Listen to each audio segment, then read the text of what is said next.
Je m'appelle Romain Foy, je suis étudiant en deuxième année à l'IMT Minales dans le département PRISM, Performance industrielle et systèmes mécatroniques, et j'ai effectué mon stage de deuxième année à l'Université Miami dans l'Ohio, dans l'équipe du professeur Philippe Giabanelli.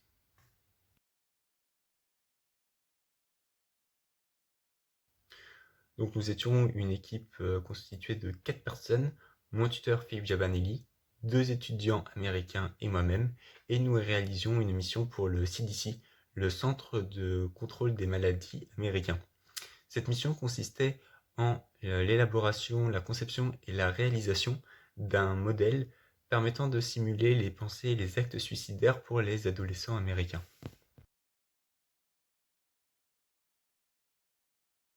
Ce projet étant un projet de recherche, il a commencé par une recherche bibliographique. Il fallait donc lire des articles scientifiques relatifs au suicide d'adolescents, si possible, en Amérique, pour essayer d'abord de voir ce qui avait déjà été fait. Ensuite, mon rôle a été de concevoir le modèle et de réaliser ce modèle et ses simulations à l'aide de simulations multi-agents.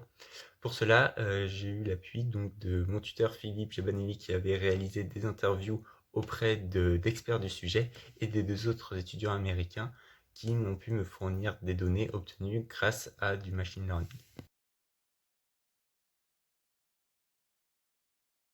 Donc ce stage m'a permis de développer plusieurs compétences, des compétences techniques premièrement. En effet, j'ai découvert un nouveau langage de programmation au début de mon stage, celui qui permet de faire des simulations multi-agents.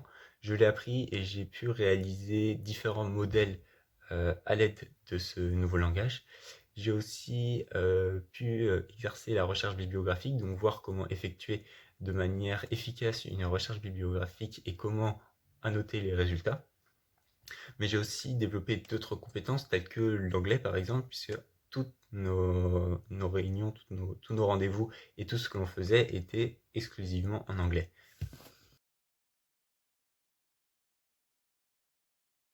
Avec le contexte actuel, j'ai pas pu partir aux États-Unis, comme ça aurait dû être le cas normalement. J'ai donc réalisé mon stage depuis la France en télétravail. Pour cela, nous avions 2 réunions hebdomadaires. La première, le lundi, était entre membres de l'équipe, donc nous étions 4, et le but était de faire le point sur ce qui avait été fait la semaine précédente et de définir ce que l'on allait faire pour la semaine à venir.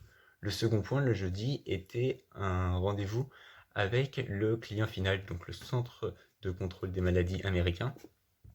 Il s'agissait là de restituer nos avancées et de leur montrer où nous en étions dans le projet, comment nous prévoyons d'avancer. Durant ces 2 réunions hebdomadaires, j'ai dû présenter mon travail, les modèles que j'avais réalisés et expliquer comment ils avaient été faits et montrer donc les résultats. Si je dois donner un conseil aux étudiants qui hésiteraient à faire un stage de ce type-là, c'est de ne surtout pas hésiter et d'y aller, puisque c'est un stage qui a été très intéressant, très formateur pour moi. Il m'a permis de développer de nouvelles compétences, d'en consolider d'autres. Le fait d'être en télétravail n'a aucunement été un frein. Il m'a même permis de développer de nouvelles compétences telles que l'adaptabilité ou encore l'autonomie.